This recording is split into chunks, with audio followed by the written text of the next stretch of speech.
14 ఏళ్ల అబ్బాయి painful story ఇది. ఎందుకంటే అబ్బాయి చెస్ ప్లేయర్. పుట్టినప్పటి నుంచి తలసేమియాతో బాధపడుతున్న ఆ అబ్బాయి కష్టాన్ని చూసి ఎవరో చెప్పారు, ఒక మంచి హాస్పిటల్‌లో బీఎంటీ చేయిస్తే నార్మల్ లైఫ్‌లోనికొచ్చేస్తాడు అని. Bone marrow transplant surgery. ఈ ఆపరేషన్ చేస్తే ఆహ్, నార్మల్ లైఫ్ లీడ్ చేయగలుగుతాడు.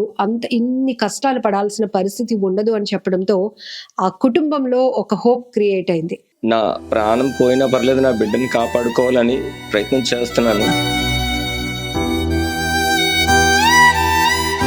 అలా ఇంజెక్షన్ పెట్టుకున్న పెయిన్ భరిస్తూ కూడా ఆడాడు.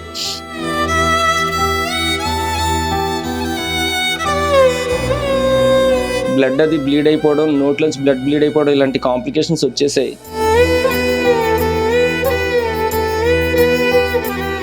ఆ తండ్రి ఇది తన స్తోమత కాదు అని తెలిసిన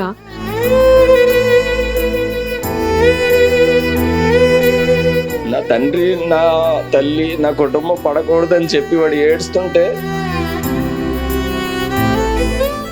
ఆ తండ్రి ఇది తన స్తోమత కాదు అని తెలిసిన కొడుకుని మళ్ళీ నార్మల్ లైఫ్ ఇవ్వాలి, వాడు ఇన్ని కష్టాలు పడకూడదు, వాడి వల్ల మేము కూడా చాలా ఇబ్బందులు పడుతున్నాం, ఆర్థికంగా చితికిపోతున్నాం, ఇవన్నీ కాదు, ఏదో ఒక ప్రయత్నం చేయడం కోసం బెంగళూరులోని హాస్పిటల్కి తీసుకెళ్తే ఇప్పుడు ఆ 14 ఏళ్ల అబ్బాయి జోగేంద్ర అండర్ ట్రీట్మెంట్లో ఉన్నారు. కానీ దాదాపు హాస్పిటల్కి తీసుకువెళ్ళినాక వాళ్ళు చెప్పింది పూర్తి ఆపరేషన్ అవ్వటానికి ఇవంతా ఖర్చు కూడా 25-26 లక్షల్లో అయిపోతుందన్నారు. కానీ ఇప్పుడు అంతకు మించి, ఇప్పుడు తలకు మించిన భారంగా మారిపోయింది.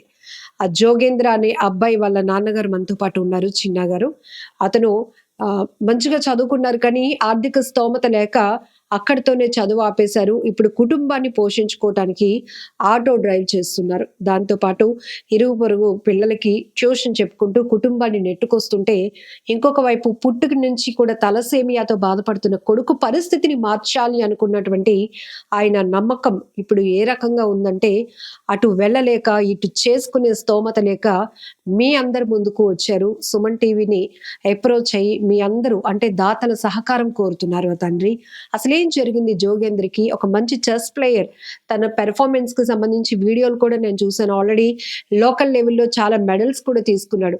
నాన్న, నేను ఎప్పుడైనా నేషనల్ లెవెల్లో ఆడి మన ఇండియాకి మంచి పేరు తెస్తాను అని పదే పదే చెప్పేవాడట. ఆ మాటలు తలుచుకుంటూ కొడుకు ఇప్పుడు ఉన్నటువంటి పరిస్థితిని చూస్తూ కుమిలిపోతున్నటువంటి ఆ తండ్రి కష్టాన్ని మనం కూడా పంచుకుందాం. అసలు ఏం జరిగిందో తెలుసుకుందాం.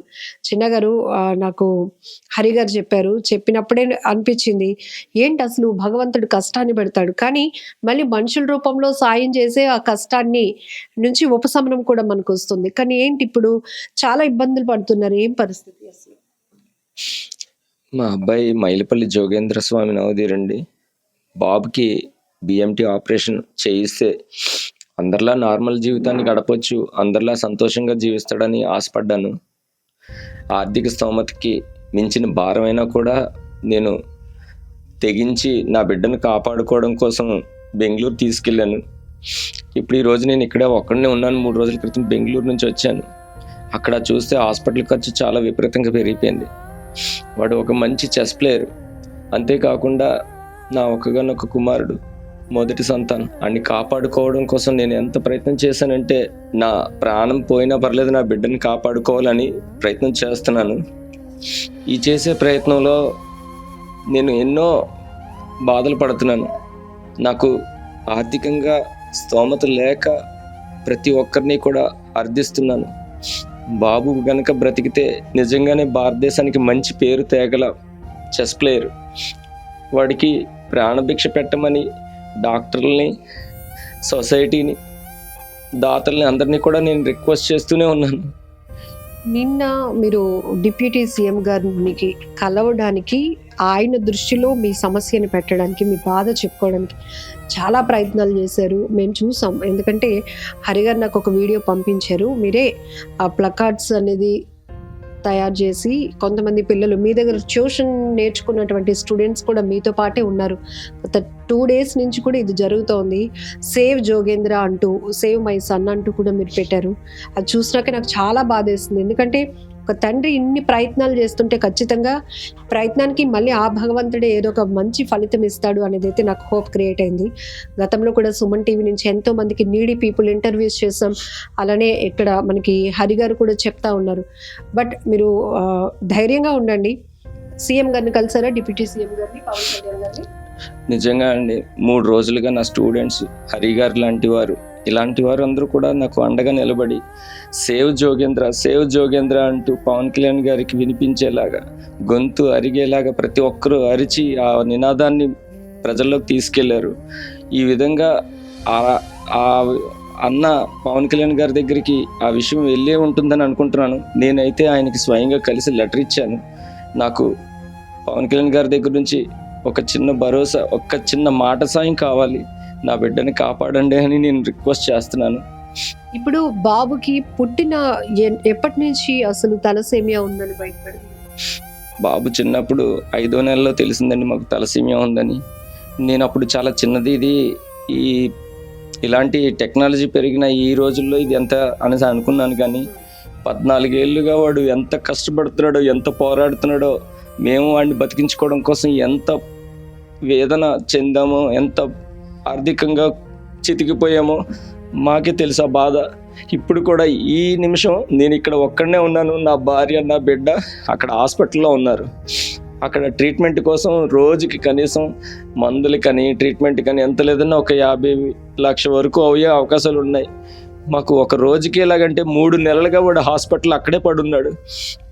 మేము ఈ బాబుకి తలసీమియా ప్రాబ్లంని అధిగమించడం కోసమే అక్కడికి వెళ్ళాము. వాడిని కాపాడుకొని మామూలు మనిషిని చేసి ఇక్కడ తీసుకురావడానికనే వెళ్ళాం. ఆ ధైర్యంతో వెళ్ళాం. కానీ ఇప్పుడు వాడు చూస్తే అక్కడ జీవోత్సవంలా ఉన్నాడు. లేచి నడవలేకపోతున్నాడు. కనీసం తినడానికి కూడా అవకాశం లేదు. ముక్కులోంచి గంజి, లిక్విడ్సే ఇస్తున్నాము. పాపం అలాంటి సిచ్యువేషన్లో వాడు ఉండగా డబ్బులు కట్టలేని మా పరిస్థితిని అర్థం చేసుకొని దయచేసి హాస్పిటల్ వారు కానీ లేదంటే దాతలు కానీ బాబుని కాపాడాలని, ఆర్థికంగా ఆదుకోమని నేను ఈ బాధని వ్యక్తపరుస్తున్నాను సార్. బిఎంటీ ఆపరేషన్ చేయడానికి ఎంత ఖర్చు అవుతుందని ఎస్టిమేషన్? అక్కడ వాళ్ళు చెప్పడం అయితే 26.5 లక్షల వరకు అవుతుందని చెప్పారు. ఒకవేళ ఏమైనా కాంప్లికేషన్స్ వస్తే అవి ఇంకా పెరుగుతుందని చెప్పారు. కానీ వాళ్ళు చెప్పింది కాంప్లికేషన్స్ వస్తే కదా అని మేము రాకుండా చూసుకుంటామని నమ్మకంగానే ఉన్నాం. కానీ కాంప్లికేషన్స్ వచ్చేసాయి. ఇంకొక 3 రోజులు 4 రోజుల్లో డిశ్చార్జ్ ఇస్తారు అనగా బాబుకి లంగ్స్లోంచి బ్లడ్ అది బ్లీడ్ అయిపోవడం, నోట్లోంచి బ్లడ్ బ్లీడ్ అయిపోవడం, ఇలాంటి కాంప్లికేషన్స్ వచ్చేసాయి. అది మా దురదృష్టం అనుకోవాలి. ఆల్మోస్ట్ డిశ్చార్జ్ అయ్యే టైంకి ఇలా జరగడం, అది కూడా సంక్రాంతి టైంలో, పండగ పూట చాలామంది పండగలకి అందరూ సంతోషంగా ఊర్లు వెళ్ళిపోతారు. ఆ టైంలో బ్లడ్ దొరికేది కాదు, ప్లేట్లెట్స్ దొరికేవి కాదు. నేను ఆ సమయంలో ఎంత ఏడ్చానంటే దాతల కోసం ప్రతి ఒక్కరిని ఫోన్లు చేసి, నాది ఊరు కాని ఊరు, భాష రాదు, కర్ణాటక, బెంగళూరు, ఎవరుంటారు నాకు అక్కడ. ఒకవేళ ఆ ఊర్లో మన వాళ్ళు ఎవరైనా పనిచేసిన వాళ్ళు ఉన్నా వాళ్ళు పండగలకి వెళ్ళిపోతారు, ఎవ్వరూ లేరు, దాతలు లేరు. అక్కడ వాళ్ళే భాష రాకపోయినా పక్క వాళ్ళు కన్నడ వాళ్ళని అట్టుకొని, ప్లీజ్ అండి కొంచెం అడగండి, నాకు ఎవరికైనా సాయం చేయండి, ఎవరి ద్వారా సాయం చేయించండి అని రిక్వెస్ట్ చేసి బాబుకి ప్లేట్లెట్స్ పడిపోయి బ్లడ్ మాటిమాటికి నోట్లోంచి ముక్కులోంచి పోయి అసలు నిలబడేది కాదు బాడీలో. వాడికి అంత సీరియస్ అయిపోయింది ఆ సమయంలోని. నిజంగా చాలా నరకం చూసామండి. వాడైతే ఇంకా మరి తట్టుకోలేకపోయాడు. నన్ను చంపేడు నాన్న అని ఏడ్చాడు.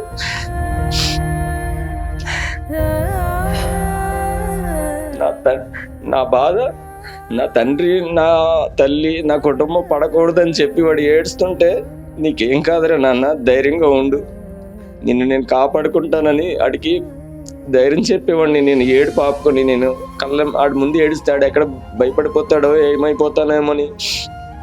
కానీ నేను చాలా ధైర్యంగా అడిగి ధైర్యం చెప్పాను. కానీ బిడ్డని కాపాడుకోగలనా లేదా అని దేవుడి మీద భారం వేసి మళ్ళీ ఇక్కడికి వైజాగ్ వచ్చాను. నేను నాకున్న పరిస్థితిలో ఎవరికైనా సాయం అడుగుదామని, అందరినీ కలుద్దామని, అదృష్టవశాత్తు పవన్ కళ్యాణ్ గారికి ఈ విషయం చేరింది. బాధపడకండి, ఖచ్చితంగా మనకి వచ్చిన కష్టాన్ని, ఆ కష్టం నుంచి మళ్ళీ బయటపడేసే మార్గం కూడా దేవుడే ఇస్తాడు. ఇప్పుడు చాలా మంది చాలా మంచి మనసుతో రియాక్ట్ అవుతున్నారు. ఎందుకంటే ఇది ఒక్కరికైతే పెద్ద కష్టం, కానీ అందరూ షేర్ చేసుకుంటే ఆ తండ్రి కష్టాన్ని తీర్చొచ్చు.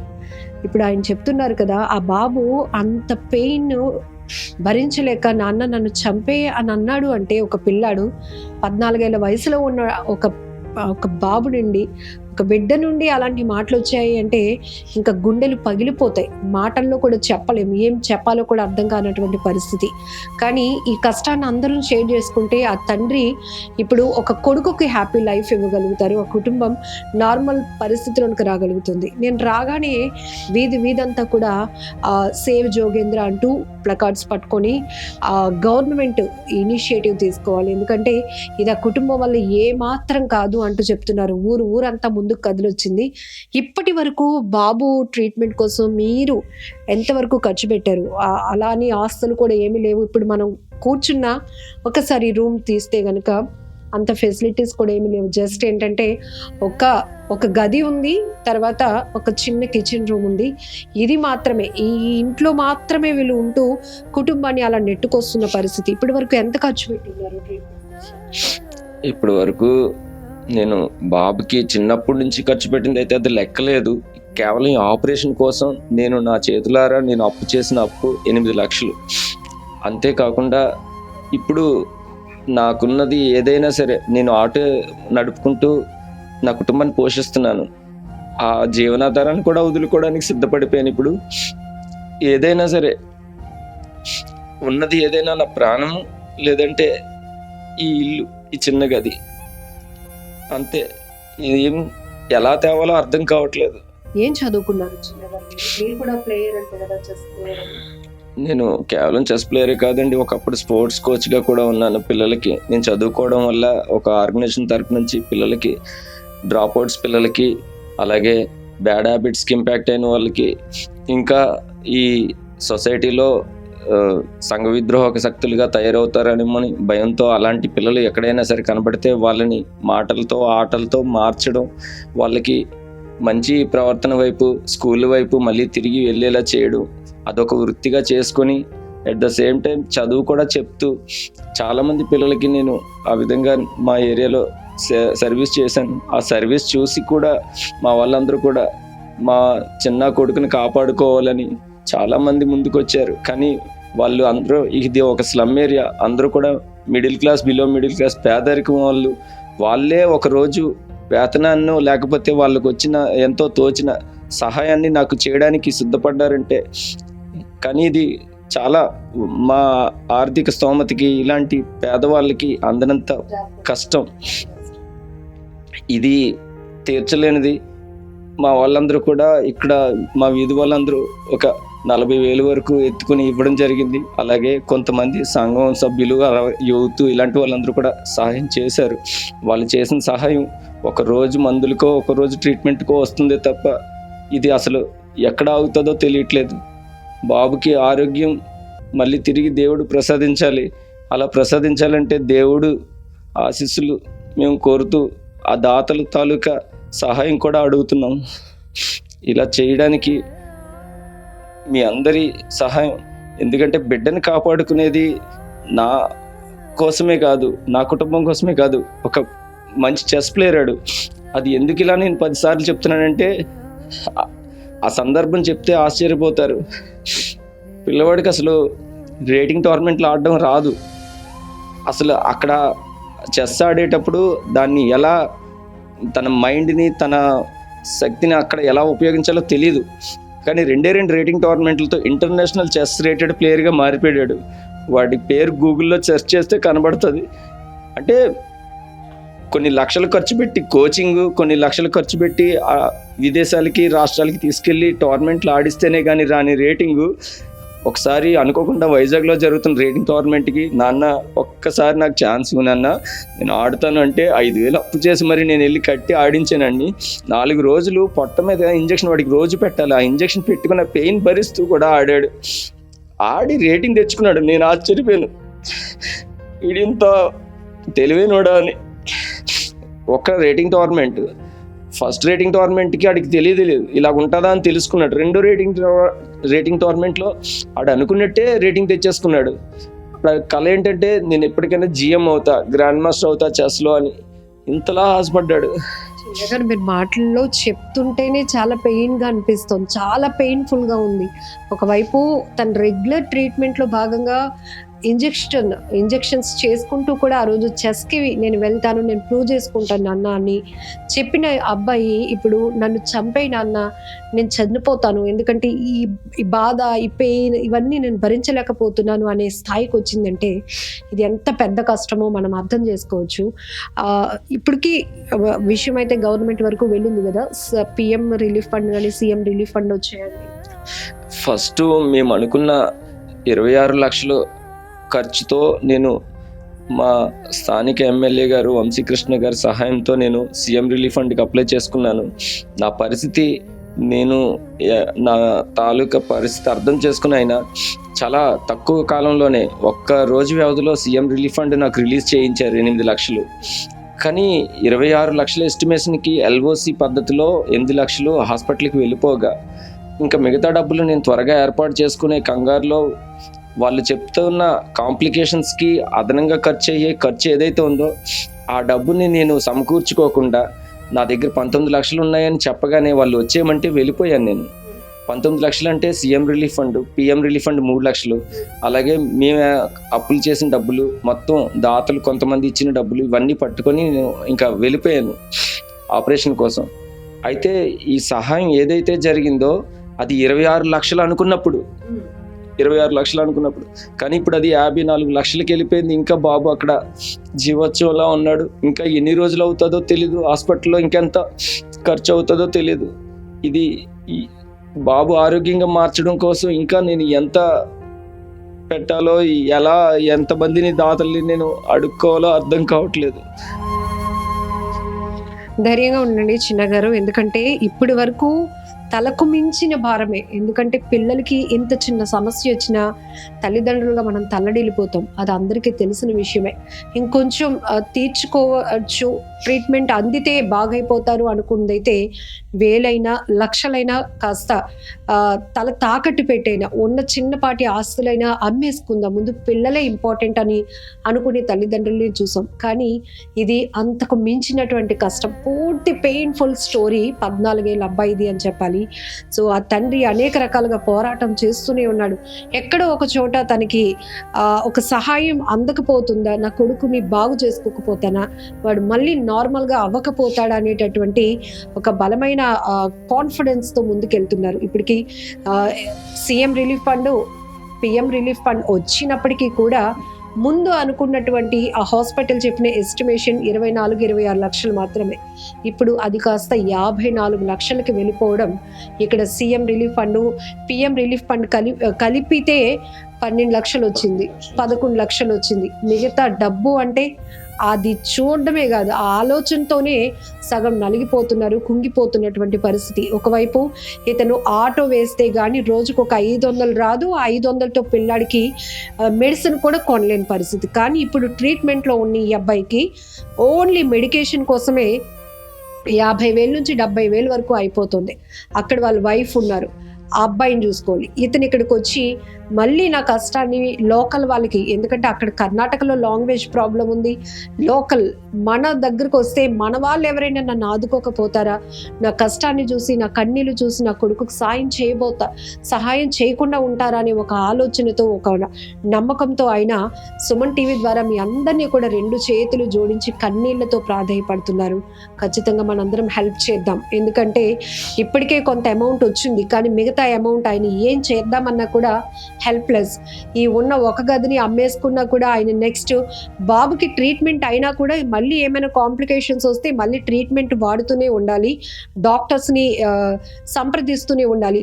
దానికి అరేంజ్ చేసుకోవాలన్నా కనీసం ఈ ఒక్క గది ఇంటినైనా వాళ్ళు కాపాడుకోవాల్సినటువంటి పరిస్థితి వచ్చింది. ఇప్పటికే దీని మీద చాలా అప్పులు చేసున్నాను అని కూడా చిన్నగారు చెప్తున్నారు. కేవలం 5 నెలల బిడ్డ నుంచి ఇప్పుడు 14 సంవత్సరాల వరకు తన కొడుకును కాపాడుకున్నాను అంటే ప్రతిసారి ఈ రక్త మార్పిడి జరుగుతూనే ఉండాలి. తలసేమియా పేషెంట్స్ పరిస్థితి మనందరికీ తెలిసిన తెలిసిన విషయమే. బట్ ఈ ఒక్క కష్టం నుంచి నన్ను గట్టెక్కించండి, నా కొడుకును కాపాడండి అంటూ ప్రాధేయపడుతున్నారు. ఆ కొడుకును కాపాడడం కుటుంబానికి అందించిన వాళ్ళమే కాదు, సో దేశానికి కూడా ఒక మంచి చెస్ ప్లేయర్ని అందించే వాళ్ళం అవుతాం. దయచేసి రిక్వెస్ట్ చేస్తున్నాం, స్క్రీన్ పైన నేరుగా వాళ్ళ అకౌంట్ నెంబర్ డీటెయిల్స్, అలానే ఆయన ఫోన్పే నెంబర్ డీటెయిల్స్ కూడా ఇవ్వడం జరుగుతుంది. ఎంత అని కాదు, మీ మనస్ఫూర్తిగా ఈ కష్టాన్ని విన్న మీకు ఎంత తోచితే అంత సహాయం చేయాలని 2 చేతులు జోడించి మీ అందరికీ రిక్వెస్ట్ చేస్తున్నాం.